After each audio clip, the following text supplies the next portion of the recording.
اب بھی جو ہے ہمارے وزراء کہہ رہے ہیں کہ وہاں جو ہے ہمارا جو پاکستان کو اگر وہاں کی کمان سنبھالنی پڑی، وہاں کے امور سنبھالنے پڑے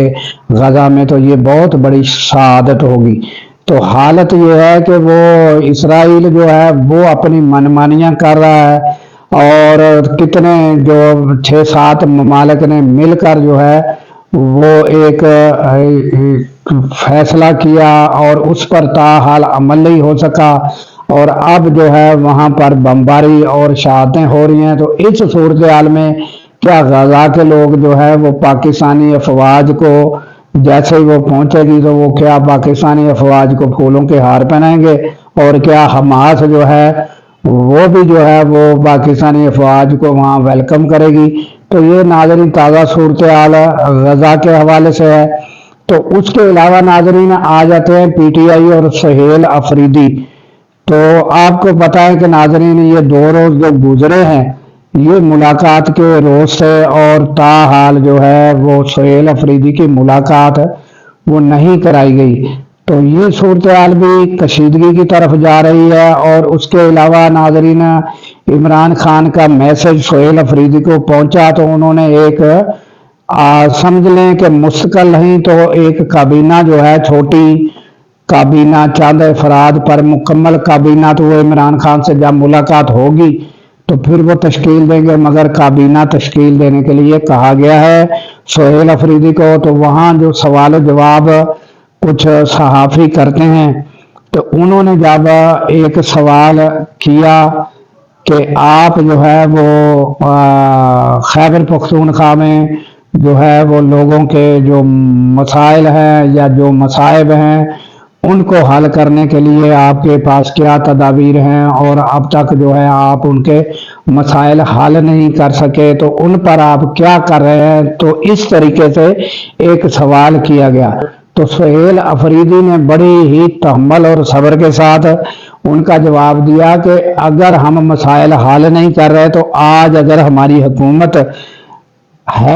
خیبر پختونخوا میں تو وہ اس کا نتیجہ یہی ہے کہ تیسری بار مسلسل ہماری حکومت ہے، تو یہ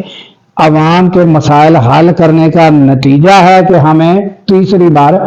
مسلسل جو ہے منتخب کیا گیا ہے۔ تو اب بھی انشاءاللہ جس طرح ہم نے لوگوں کے پہلے مسائل حل کیے ہیں تو اس بار بھی ہم انشاءاللہ لوگوں کے مسائل حل کریں گے۔ تو تازہ ترین ناظرین اپڈیٹ صورتحال یہ ہے، اور کیسوں کے حوالے سے جو ہے ایک لمبی پیشی جو ہے وہ ڈال دی گئی ہے سماعت کی، اور یہ صورتحال ہے، اور کیسوں میں رکاوٹیں جو ہیں وہ جاری ہیں۔ تو اس کے حوالے سے جو ہے وہ عمران خان نے کہا ہے کہ آپ عدالت سے رجوع کریں، اور آپ کو پتا ہے کہ ملاقاتوں کے حوالے سے بھی رجوع کیا جا چکا بار بار، توہین عدالت کی بھی وہ جو ہیں وہ ملاقات کے حوالے سے وہ بھی درخواستیں موجود ہیں، اور کیس کی سماعت کے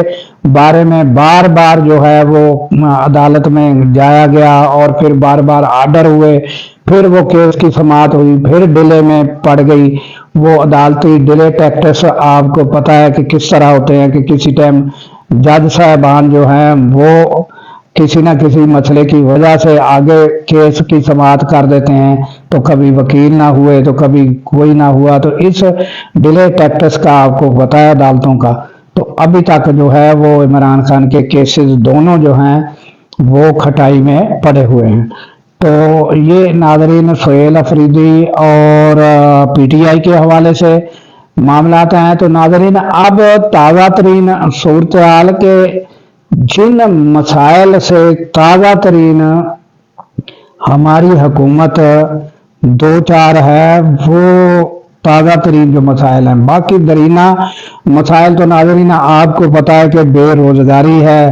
مہنگائی ہے، صحت کے حوالے سے دیکھ لیں، و دیگر جو ہے کافی مسائل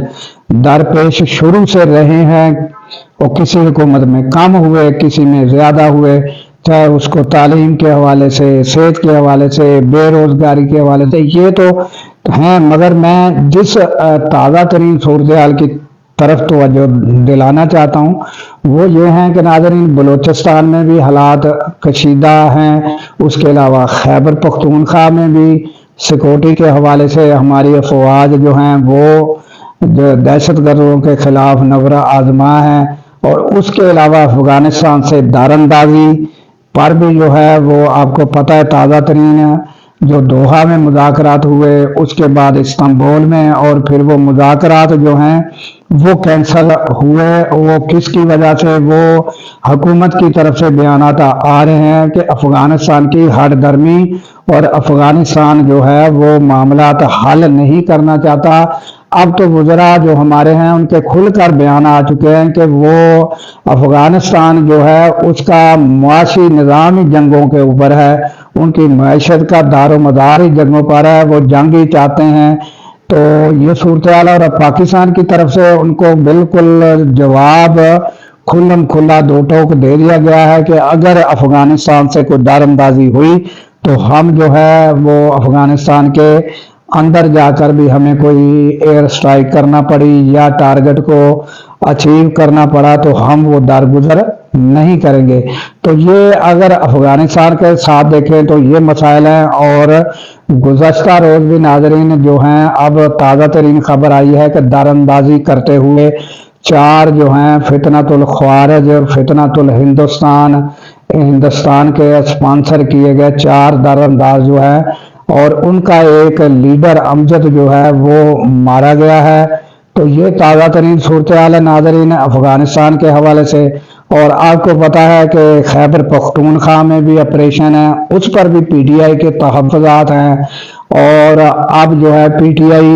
کے وہ تحفظات بھی دور نہیں ہو سکے، اور پی ٹی آئی کا ایک کلیئر جو ہے وہ سٹینڈ ہے آپریشن کے حوالے سے۔ تو یہ بھی مسائل ہیں، افغانستان کی طرف سے بھی مسائل ہیں۔ تو اس کے علاوہ ناظرین جو ہے پاکستان جو ہے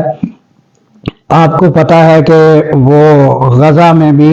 پاکستان کی افواج جو ہے وہاں جانے کے لیے بالکل تیاریوں پر ہے، اور جس میں جو ہے اب صرف بتایا یہ جا رہا ہے مبینہ طور پر کہ جو نیتن یاہو ہے یا اسرائیل اس کی منظوری باقی ہے۔ تو کچھ ممالک پر جو ہے وہ نیتن یاہو نے جو ہے وہ تشویش کا اظہار کیا ہے۔ اب پاکستان کی منظوری ہے اور پاکستان کی افواج وہاں مسائل حل کرنے جائے گی۔ تو اس پر جو ہے آئندہ آنے والے دنوں میں بات کریں گے کہ کیا حماس کو یہ منظور ہوگا یا غزہ کی عوام کو، یہ پاکستان کی افواج وہاں جا کر کیا کرے گی، اور کیا مسائل درپیش ہوں گے، اور کیا وہاں کی عوام جو ہے وہ خوش ہوگی یا حماس خوش ہوگی، یا کیا مسائل پیش آئیں گے۔ یہ آئندہ ناظرین ویڈیو میں آئندہ ہم کسی ولاگ میں اس پر مفصل گفتگو کریں گے۔ اور اسی کے ساتھ ناظرین ہمیں دیجیے اجازت کہ اللہ تعالیٰ پاکستان کی خیر فرمائے، پاکستان کی سرحدوں کی خیر فرمائے، اور سرحدوں پر مامور ہمارے جوانوں کو اللہ تعالیٰ شاد و آباد رکھے، کیونکہ ناظرین جب راتوں کو ہم سو رہے ہوتے ہیں وہ سرحدوں پر جاگ رہے ہوتے ہیں۔ اللہ حافظ۔